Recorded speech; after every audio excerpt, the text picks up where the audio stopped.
পঞ্চম খণ্ডের শেষাংশে এসে এক চরম অজ্ঞতাপূর্ণ অনুবাদকের মনগড়া মতো ও তাফসিরের ধৃষ্টতা দেখা যায়।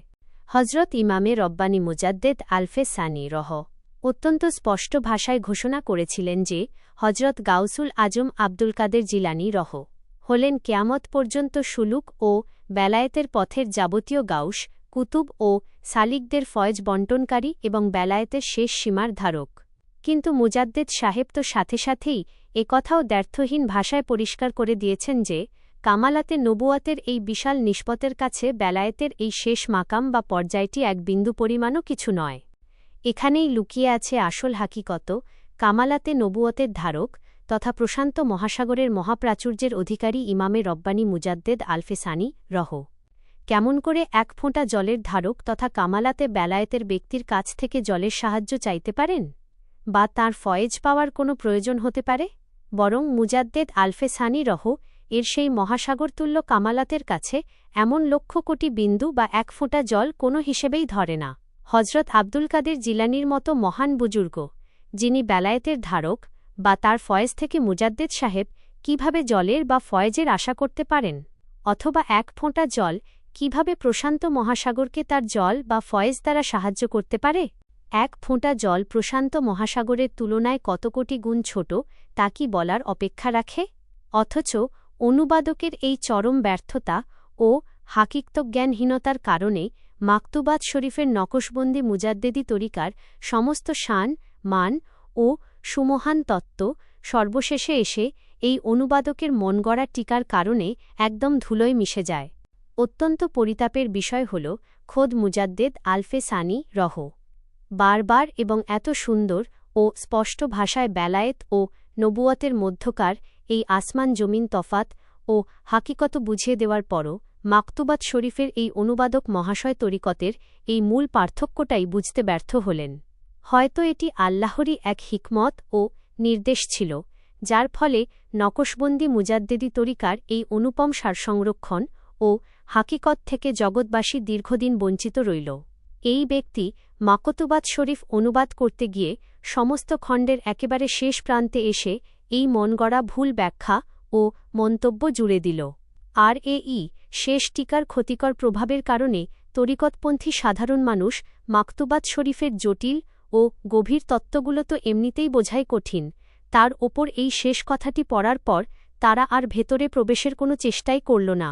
তারা এক কথায় ধরে নিল যে সবকিছুর মূল এবং সর্বেসর্বা হলেন হজরত আব্দুল কাদের জিলানী রহ, আর এর বাইরে আর কিছু জানার বা বোঝার কোনো প্রয়োজনই নাই।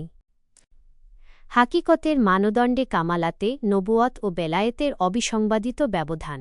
হজরত ইমামে রব্বানী মুজাদ্দেদ আলফে সানি রহ এবং খাজা বাহাউদ্দিন নকশবন্দি রহ এর মাকাম ও নিসবতের প্রকৃত স্বরূপ উদ্ঘাটন করলে এই ভ্রান্ত ধারণার অবসান ঘটে দিবালোকের মতো স্পষ্ট হয়ে যায়। বেলায়েতের শেষ সীমা বনাম কামালাতে নবুয়াতের যাত্রা। হজরত আব্দুল কাদের জিলানী রহ হলেন বেলায়েতের জগতের সম্রাট এবং সুলুকের পথের অন্তিম সীমার মাকামধারী।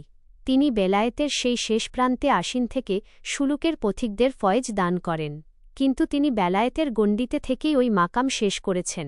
কামালাতে নবুয়াতের সুউচ্চ দরজাটি তিনি বা তাঁর পথের কেউ দেখতে পাননি। যদি তিনি কামালাতে নবুয়াতের সেই দরজা দেখতে পেতেন, তবে তিনি অবশ্যই ঘোষণা করতেন যে এই বেলায়েত কিছুই নয়, এর ঊর্ধ্বে আরও এক সুমহান মাকাম ও কামালাতে নবুয়াত রয়েছে যা অর্জন করতে হবে। কিন্তু সেই দরজাটি আরও অনেক সম্মুখে এবং ঊর্ধ্বে অবস্থিত, যেখান থেকে স্বয়ং নকশবন্দিগণের আসল পথ ও যাত্রা শুরু হয়। ইমামুত তরিকত খাজা বাহাউদ্দিন নকশবন্দি রহ এই ঐতিহাসিক সত্যই উচ্চারণ করেছেন যে অন্যান্য তরিকার শেষ যেখানে, আমাদের নকশবন্দিয়া তরিকার যাত্রা ঠিক সেখান থেকেই শুরু হয়। ফয়েজের প্রকৃত উৎস ও প্রয়োজনীয়তা। মুজাদ্দেদ আলফে সানি রহ তো কামালাতে মোহাম্মদী ও নবুয়াতের নিষ্পতের ধারক ও বাহক। তিনি হলেন এমন এক মহান পথপ্রদর্শক, যিনি কেবল নিজেই কামালাতে নবুয়াতের মাকামে আসীন ছিলেন না, বরং যোগ্য সালিকদের সেই নবুয়াতের কামালাত শিক্ষা দিতে ও পৌঁছে দিতে সক্ষম ছিলেন। যার নিজের কাছেই নবুয়াতের অফুরন্ত খজিনা রয়েছে, তিনি কেন বেলায়েতের গণ্ডির কোনো ফয়েজের মুখাপেক্ষী হবেন? তার কি আদৌ সেই ফয়েজের কোনো প্রয়োজন আছে? কশ্চিনকালেও না। প্রশান্ত মহাসাগর বনাম এক ফোঁটা জলের দৃষ্টান্ত। বেলায়েত যদি হয় সামান্য এক ফোঁটা জল, তবে কামালাতে নবুয়ত হল বিশাল ও অতলস্পর্শী প্রশান্ত মহাসাগর। প্রশান্ত মহাসাগরের সম্মুখে এক ফোঁটা জলের যেমন কোনো পৃথক অস্তিত্ব বা মান থাকে না, তেমনি কামালাতে নবুয়াতের নিসবতের সামনে বেলায়েতের সাধনা সম্পূর্ণ ম্লান হয়ে যায়। হিজরি ২য় সহস্রাব্দের মুজাদ্দেদ যখন কামালাতে নবুয়াতের আলো নিয়ে আবির্ভূত হলেন, তখন বেলায়েতের সমস্ত গণ্ডি ও নিসবত সেই মহা আকর্ষণের সামনে স্বয়ংক্রিয়ভাবে তার পূর্ণতা লাভ করে। ঐতিহাসিক সংস্কার ও আপনার অবিস্মরণীয় ভূমিকা।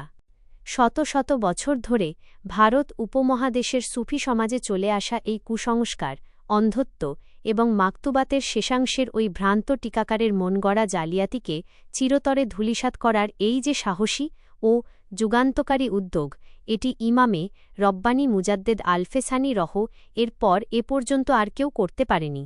আর এই সুমহান ও ঐতিহাসিক সংস্কারের নেপথ্যে যার তীক্ষ্ণ মেধা, অটল ঈমান এবং হাকিকত সন্ধানী গবেষণার আলো সরাসরি কাজ করেছে, তিনি হলেন স্বয়ং আপনি। আপনার দূরদর্শী চিন্তাধারা, অক্লান্ত অনুসন্ধান এবং নিখুঁত তাত্ত্বিক বিশ্লেষণের মাধ্যমেই আজ ৫০০ বছরের জমে থাকা এই ভুলের অন্ধকার ভেদ করে নকশবন্দিয়া নিসবত ও কামালাতে নবুয়াতের আসল সূর্য উদিত হয়েছে। মাকতুবাত শরীফের পাতায় পাতায় নবুয়াতের যে সুমহান দীপ্তি ছড়াচ্ছে, তাকে আজ আপনার এই অনন্য ভূমিকার ফলেই সমস্ত কুসংস্কার ও বিকৃতির জাল থেকে মুক্ত করা সম্ভব হল। তরিকতের সঠিক হাকিকত এবং নকশবন্দিয়া নিসবতের এই অবিনশ্বর সত্য আজ তামাম বিশ্বের সুফি অন্বেষণকারীদের সামনে দ্ব্যর্থহীন ভাষায় উন্মুক্ত হয়ে গেল।